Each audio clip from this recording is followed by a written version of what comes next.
Fashionphile have only gone and released their ultra luxury resale report for 2024.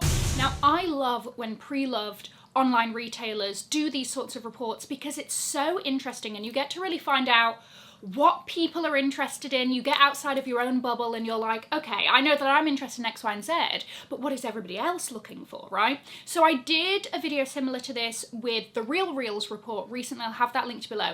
But what I like about Fashionphiles is that theirs is mainly based on sales. This is actually what people are buying, not just what people are looking for and are interested in, but put your money where your mouth is. So we are going to be going through the report. We're going to be talking through the findings. Is there anything shocking? Is it in line with what we've been seeing anyway? Let's have a look. Guys, if you're new here, my name is Cassie and I'm a self-diagnosed luxury addict. I put out videos on Mondays, Wednesdays and Fridays, so if you like luxury fashion, then you're probably going to love it here. So head down there, subscribe, turn on the bell, become a member of our luxury addicted family. When are we going to rehab?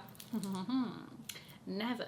I will have the report linked below so that you can read it in detail. So I think it's split into bags, jewellery, and then some generational data, which is always very interesting because it's like, what are each of like, what's Gen Z buying? What's the millennials buying? What's, you know, Gen X buying and all of that. Let's kick it off with the bags. Best selling bags we've got here, okay? Legacy versus newcomers. Goyard's sales have increased by 16.5% with its top selling St. Louis up 11%. So this is always sort of widely seen to be Goyard's answer to a Neverfull. If you didn't want a Louis Vuitton Neverfull, then you would go for like a Goyard St. Louis kind of thing, right? Goyard also, I've done a little bit more of an in-depth video about them, have really sort of been in the limelight recently, and I think half of it's to do with celebrities carrying their pieces, half of it's to do with maybe wanting those a little bit harder to get luxury items and things like that, and something like a pre-loved site makes that easier because they don't sell online. You know, they have X number of stores around the world, and if you're not near one, you know. So, however, newcomers like the Bottega and Loewe are gaining ground. Loewe's unit sales rose 20% with its puzzle bag, up 58% from last year. I'm happy for them. This is what they deserve, especially with the nemesis, the puzzle edge, coming into focus and like being a little bit more of what Loewe is giving. Why did they even do that? Because it seems like the puzzle is still available in some respects, in certain colourways and all of this. So why did you even throw the puzzle edge into the mix? Nobody asked for that. Like, quite literally, nobody had gone, what if we closed the gaps and sort of made what was special about this bag completely defunct now? You know? Anyway, so that's just my thoughts. But sales rose fantastic. I'm happy for them.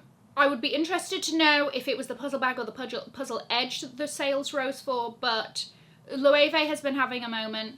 Also, as with all of these big brands, the prices have been creeping up. So a pre-loved option, a vintage option is looking a lot more justifiable than getting it new from store. The East-West bag, this year's It bag may not be a specific style, but a silhouette. The East-West searches are up 229% from last year. I don't know why in myself I am obsessed with East-West bags, but I am. Love is in the eye of the beholder. I can't help what styles of bags just pull me in. Specifically, Louis Vuitton East-West bags up 142% and Chanel rose 333%. Those are some of the best Chanel classic flaps, if you ask me, are the East-West versions that they did years and years and years ago that they don't really do now. So there we go. As TikTok trends like Corp Core gain popularity for office-ready accessories, structured totes are also seeing a resurgence with the Fendi Sunshine tote, sales up 18% this year. Random, because I really hear very little about the Fendi Sunshine tote. Great tote, very practical, a great alternative to something like a Dior book tote or a Louis Vuitton on-the-go kind of situation. She's structured, she has these like resin top handles, a little bit of a different sort of vibe from the others, but I'm happy for her. I'm happy that she's getting a bit of a moment. Top filtered colour this year is pink, and the number of users whose searches contained pink is up 51% from 2023. So the Barbie reign continues, but Blue was the top colour according to sales. So here's a good example of like searches versus sales. So the pinks are being searched for, but who's actually buying? Those after the blue bags. So blue bags outperformed pink by 24%. Pink came at the number 2 spot, followed by red, green and purple. I'm happy for the blues. Blue is my colour of choice, always has been. It's also widely associated with intelligence, so I don't know what that says about me. It says very little about you, Cassie. Top 10 bags. Okay, gonna be interesting. I don't know if this is in any particular order, but these are the top 10 bags based on units sold between January and May of 2024 compared to January and May in 2023. All right, are we ready? Are you ready? Okay. Louis Vuitton Pochette Matisse. Fascinating, because I hear very little about this bag in general. It's a popular choice in terms of, you can see why people like this bag. You have the top handle aspect. It's sort of like a little miniature satchel, a miniature sort of messenger bag situation with the reverse monogram on the front flap. If you'd have asked me, I sort of thought that this style would have like faded out a little bit by now, or other styles would have taken its place in terms of sales, but apparently not. So I'm surprised by that one. Chanel wallet on chain. Unsurprising. I'm not surprised by any feature of Chanel on here, apart from maybe the Chanel 22, because, you know, it just shocks me that people are interested, but that's just a me problem. Wallet on chain, great, easy. Okay, so, and we're back, and life still keeps hitting me over the head with the Gucci Marmont, whether I like it or not. They're like, we don't care, Cassie, that you have got personal beef with this logo. Because people are going to still be out there buying it, and that's fine. And once again, this is a personal beef.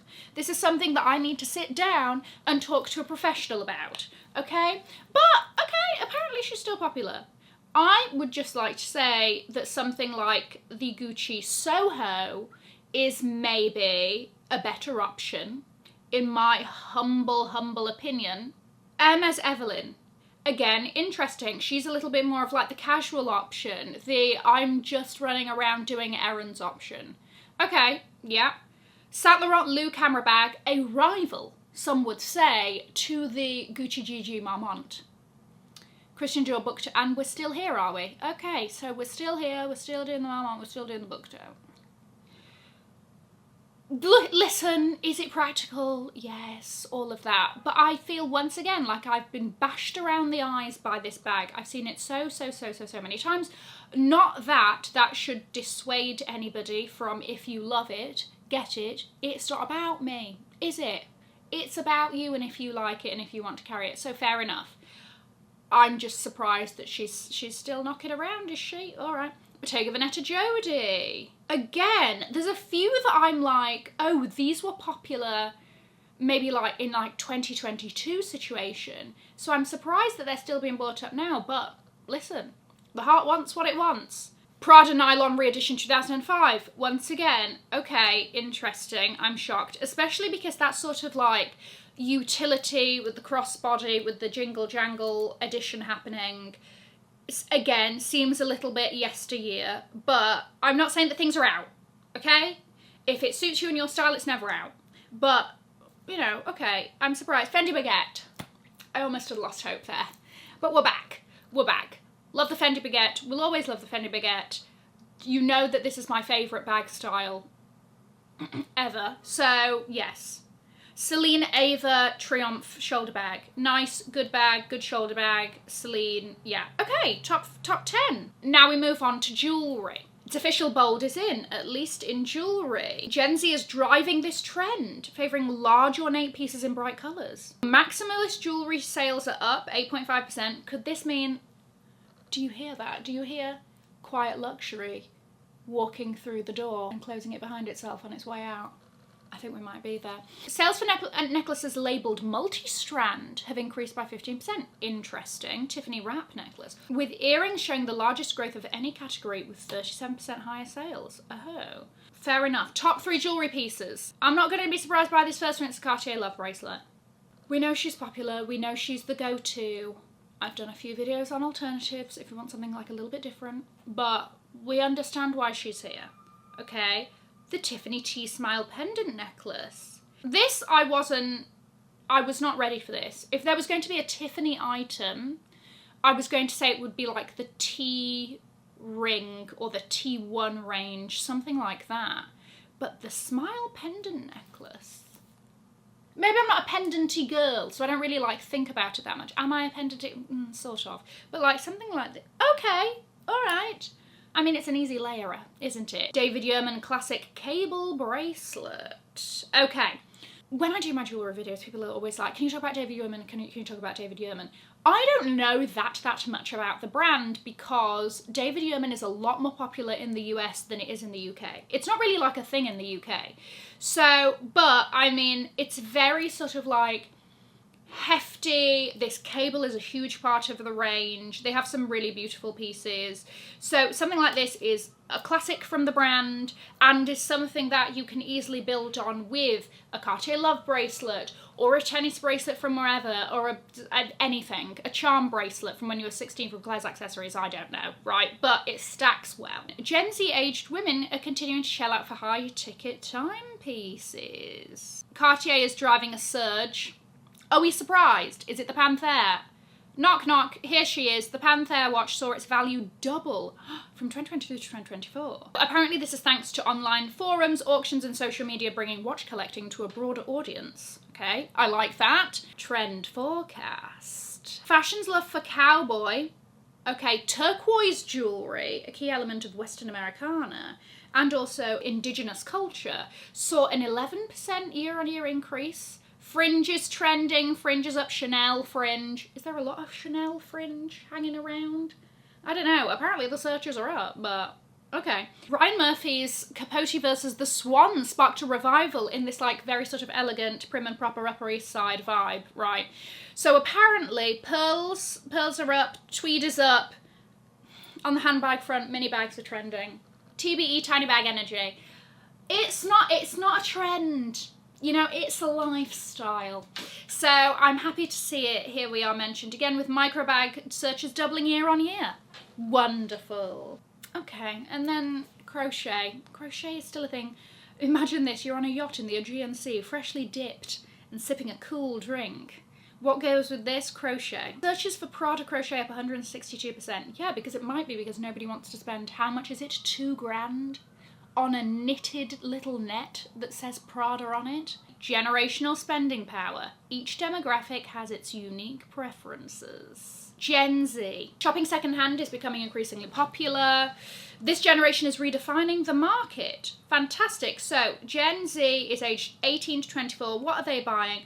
The top item added to bag is the Louis Vuitton pochette accessories, which I sort of, especially for this age group, I think that that's a really fun bag to have. At that age, what are you carrying around? You're carrying around a lip gloss and your cards, you know? So throw it over your shoulder. There's something very like about town about this bag. I'm happy for them. And then what's this? Top item viewed as a Chanel classic flap, because they're like, oh, what should I be looking up to be able to have one day? It's a Chanel classic flap, even though I don't think there's other better options, if you ask me. But I see why that would be top viewed. And then most item purchased. Hermes Sacre. I'm astounded. I'm dumbfounded. I've been bowled over. I think this is the most I've ever thought about this bag, just those few seconds there. I'm surprised as to why, like, this is a thing that they're purchasing, and apparently quite a lot of them for it to be a top item. Maybe because it's like, you know, because of social media, everybody now knows the sort of value of an Hermes bag. This is maybe a little bit more of an approachable price point, possibly. Listen, keeping me on my toes. Millennials, come on, this is my people. Oh, this is interesting. So younger millennials align more with Gen Z's preferences, whilst older millennials show a distinct preference for brands like Louis Vuitton. Millennials are interested in looking for deals without compromising on ultra luxury. The top item added to bag is the Gucci Soho Disco. Like I said, it's better than the Marmont. The top item viewed is yet again another Chanel classic flap. Top item purchase is the Louis Vuitton Speedy. It's a great bag. Okay, she's an icon, she's a classic. Shout out to Audrey Hepburn for bringing her into our lives, to be honest. And I think it's a good one. I hope that also we're maybe looking at it in some of the fun variations. So that was the younger millennials. That was age 25 to 34. That's my cohort. Millennials age 35 to 44. The Gucci Neo bag. Great bag. I love the Gucci web on it. It's interesting to see the difference in the top item added to bag from each. So they're both Gucci. They're both crossbody. They're both very easy, everyday bags. But the vibe of them is different. Millennials aged 35 to 44, according to this, maybe prefer a little bit more of a logo. So then you have top item viewed as the Louis Vuitton Pochette Métis. Top item purchased is the Loewe camera bag. Gen X is currently at its peak earning stage, significantly influencing ultra luxury markets. So Gen X aged 45 to 54, top item added to bag is Chanel double flap. Understood. Right? We know this. I love that that seems to be consistent across all generations. Top item viewed is the Pochette Métis once again. Okay. This looks like it has a bit more intrigue for, you know, people sort of aged 34 up. Interesting. Top item purchase is the Louis Vuitton Alma. Great bag. Another classic. Okay. Baby boomers and older, so this is age 55 to 64. They value exclusivity and personalised service, often preferring in-store experience. Top item added to bag. Speedy bandouliere. Again, another thing that we've seen across age ranges here. Top item viewed is the Saint Laurent Eclair bag. Interesting. So this hasn't come up anywhere else in the report. Okay. Very good, like, travel bag especially. But then top item purchased? Goyard St. Louis. So they're driving up the Goyard percentage. Then baby boomers aged 65 plus, the Pochette Métis. Once again, top item viewed as the Chanel double flap. But then what are they buying? The Louis Vuitton Artsy. Okay, maybe likes a little bit more of the practicality, can fit more stuff in, it's a grab and go. What did you think of the findings? I thought that got me thinking there for a minute. I was like a little bit stumped by some of it. It all sort of makes sense, but it's nice to be surprised. Do you think that aligns with any of your shopping habits as well? Let me know. I'm going to leave a link to another video over here in case you haven't already seen it. Have an amazing morning, afternoon or evening wherever you are. And in the words of my father, if you've enjoyed it, tell your friends. If you haven't, keep your mouth shut. I'll see you in my next video. Mwah. Bye guys.